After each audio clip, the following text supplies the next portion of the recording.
साथियों, जय हिंद, जय भारत, वंदे मातरम। मैं आपका साथी वेटरन ओम प्रकाश जाजड़ा, जैसलमेर से। दोस्तों, 6 अगस्त इसी साल, अभी 6 अगस्त को सुबह 5 बजे एक ब्रेन स्ट्रोक आ गया था, जिससे कि अभी एक महीना और 10 दिन हो गए ब्रेन स्ट्रोक से राइट साइड का थोड़ा पैरालाइज हो गया। लेकिन अभी सुधार है, और जब सुधार है तो आपको पता है, ये दिल मांगे मोर, और आपसे बात की बगैर रहा नहीं जाता है। चाहे ये बैड हैबिट कह दो, और मना करने के बावजूद भी मैं आपके सामने हूँ, अपने अंतरात्मा की आवाज़ लेके अपने मंथन में। और आज का मंथन जो है, प्रधानमंत्री जी के द्वारा आसाम में दिए गए वक्तव्य, और साथ में हमारे पे कमीशन की एक जो चिट्ठी जारी हुई है, जिसमें 3 चिट्ठियां केंद्र सरकार ने स्टेट गवर्नमेंट्स को भेजी गई है, टाइम अमेंड कर करके 3 महीना 3 महीना 3 महीना, ये 9वां महीना। यानी कि अब जाके करीब 30 से 35 अधिकारी जो है पे कमीशन में काम करने के लिए अपना राजीनामा यानी कि अपनी सहमति दे चुके हैं, और अपनी पीएनटी पेंशन डिपार्टमेंट ने उसका है जो एक ऑफिस मेमोरेंडम जारी भी कर दिया है, उनका नॉमिनल रोल भी दे दिया है। तो ये तो खुशखबरी है कि पे कमीशन की तरफ सरकार के कदम बढ़ रहे हैं, और ये पक्का है कि अभी हमारे आयोग की घोषणा भी होगी, उसका भी है जो नोटिफिकेशन जारी होगा और आगे की कार्रवाई होगी। अब लेकिन ये जो पे कमीशन हमारा है, ये हमारा कछुआ चाल से आ रहा है, ये कोई स्पीड नहीं है, कछुआ चाल वाली स्पीड है, जो कि अच्छी बात नहीं है। खैर, देर आए दुरुस्त आए, कुछ तो है कि कार्रवाई तो हो रही है। अब असम की एक रैली में कि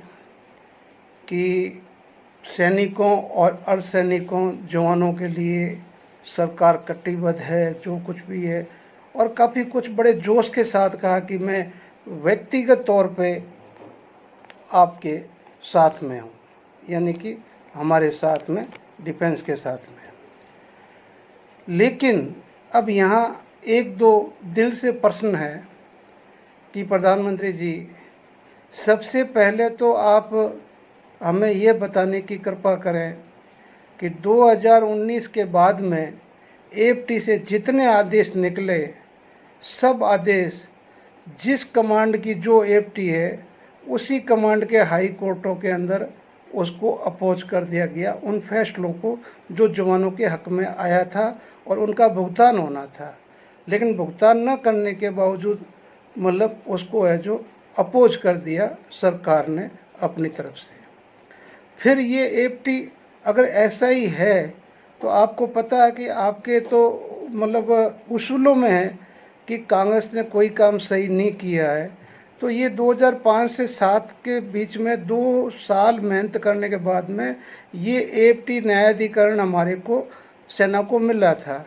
अब अगर इसके फैसले सही नहीं होते तो इसको बंद कर दो, ताकि एक जवान पहले एफटी के अंदर अपना पैसा खर्च करे, लड़े, फिर उसके बाद में वो हाई कोर्टों में आए।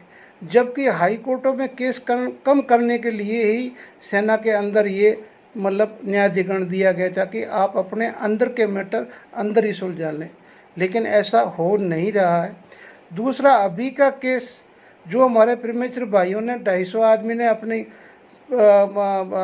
केस लगा के एफटी में जीता, और आर्टिकल 14 का हवाला देते हुए वहाँ से हमारे को जस्टिस मिल गया कि उनको है जो अपना वो आरोपी मिलना चाहिए। तो फिर उसको भी सरकार ने अपोज कर दिया हाई कोर्ट के अंदर। अब वो जवान फिर हाई कोर्ट में लड़े।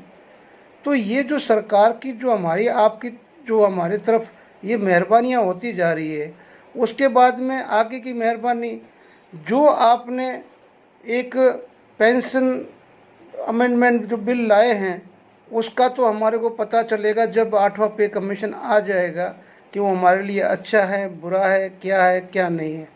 लेकिन जो बंदे अभी पेंशन आ रहे हैं, आपके द्वारा पारित जो आर्मी मेडिकल कोर के लिए जो दिशा निर्देश आपने कैटेगरी के लिए दिए है, डिसेबिलिटी के लिए दिए हैं, उसमें कितने जवानों को, अधिकारियों को या जो भी सेनाएं हैं उनको कितना फ़ायदा हो रहा है या नुकसान हो रहा है, किस तरह से उनको डिसेबिलिटी के क्राइटेरिया में लाया जा रहा है, ये आप खुद देख सकते हैं, परसेंटेज ले सकते हैं। हाँ, जो गलत करते हैं उसके ऊपर एक्शन होना चाहिए, आर्मी के अंदर होता भी है और सरकार को भी लेना चाहिए।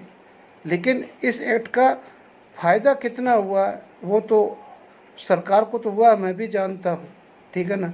आज बीपी की तरफ से अगर कम से कम 20% मिलता था तब भी जवान को कुछ न कुछ मिलता था। मेडिकल बोर्ड आउट तो होगा, जवान जाएगा, लेकिन अब वो 5% में आ गया तो उसको कुछ नहीं मिलेगा। कई चीज़ें हैं जो गलत है। अब मैं आपसे सबसे बड़ा प्रश्न पूछता हूँ कि आप हमारे लिए एक बहुत ही देश के लिए आप अग्निवीर योजना लेके आए, धन्यवाद है आपको, आपकी सरकार को लेके आए, और आपने बोला कि 25% हम है जो इसमें से सेना में रखेंगे, ये भी मुबारक है आपको कि 25%। लेकिन आज मैं आपसे ये पूछना चाहता हूँ कि इस 25% का क्राइटेरिया क्या होगा कि इस क्राइटेरिया का बंदे को रखा जाएगा और बाकी को है जो अदर जहाँ भी आपने सेटलमेंट करना है वो आपके सरकार का काम है, वो करेगी।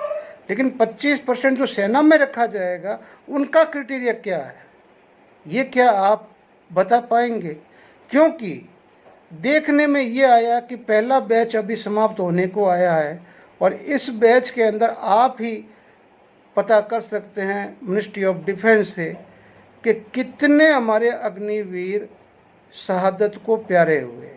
एक सैनिक की, अफसर की, जेसीयू की, किसी के भी जो अपने आप को देश का जवान कहलाता है, चाहे वो किसी भी मतलब वर्ग में हो, ओहदे पे हो, वो अपने आप को सैनिक ही कहता है।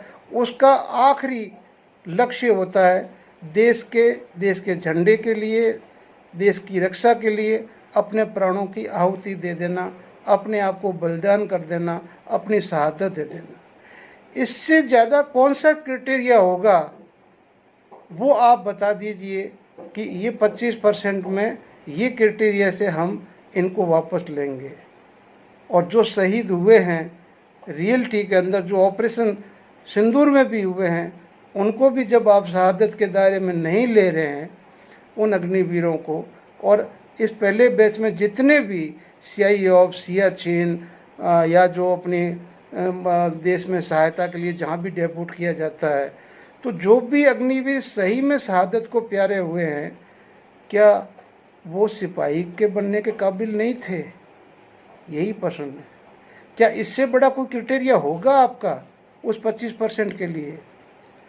तो माननीय, मैं आपसे यही रिक्वेस्ट करता हूँ कि चलो आपने नहीं दिया तो कोई बात नहीं, लेकिन अगर पहला बैच ख़त्म हो जाए तो आप कम से कम जो पहले बैच में शहादत को प्यारे हुए हैं उन परिवारों को कृपया पेंशन दें, उनके अधिकार दें, उनके माता पिता को वो सब कुछ दें जो एक शहीद सैनिक को मिलता है। बाकी अब मैं आपको बताता हूँ अपनी पूर्व सैनिकों को कि भाइयों, आप भी सोचो कि सिविल के सारे कर्मचारी संगठन 19 तारीख को आंदोलन में आ रहे हैं।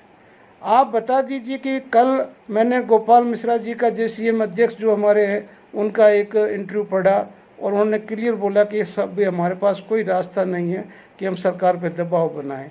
तो आप सोच लीजिए कि भी कहीं न कहीं कुछ न कुछ तो अंदर खिचड़ी है जो हमारे को बेशक पता न चले, लेकिन वो तो सारे के सारे ही हर मीटिंग को अटेंड करते हैं, उनको सब पता है कि क्या हो रहा है, क्या नहीं हो रहा है, क्या होगा, यहाँ तक उनको पता है।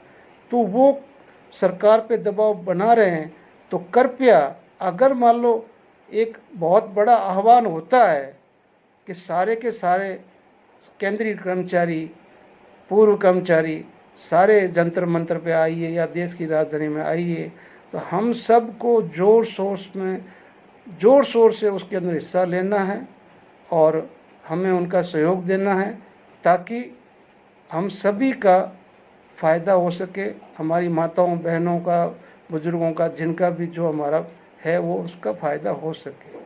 मैं वीडियो को ज़्यादा लंबा नहीं करते हुए अपनी वाणी पे विराम देता हूँ और साथ में माफ़ी चाहता हूँ कि मेरी अभी लैंग्वेज में भी कुछ फ़र्क है, तो कोई शब्द उल्टा सीधा निकल गया हो तो माफ़ी चाहता हूँ।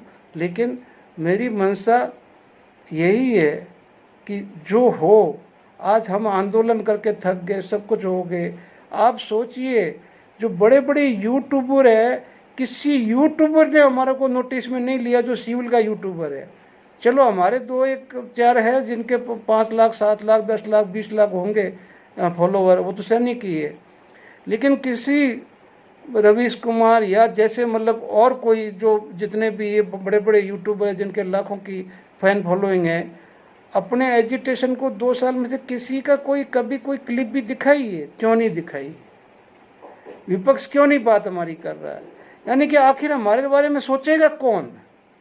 ये प्रश्न हमारे लिए यक्ष प्रश्न है कि न सरकार सोचेगी, न विपक्ष सोच रहा, न आपके सिविल के साथी सोच रहे हैं, तो आखिर हमारे बारे में सोचेगा कौन? इसीलिए कहता हूँ दोस्तों, बाहर निकलो। कुछ पाना है तो कुछ हमें खोना भी पड़ेगा, और हमें सिर्फ अपना वक्त खोना है। वक्त के सिवा और कुछ नहीं चाहिए। वक्त दो और बाहर आओ, अपनी आवाज़ उठाओ। जय हिंद, जय भारत, वंदे मातरम।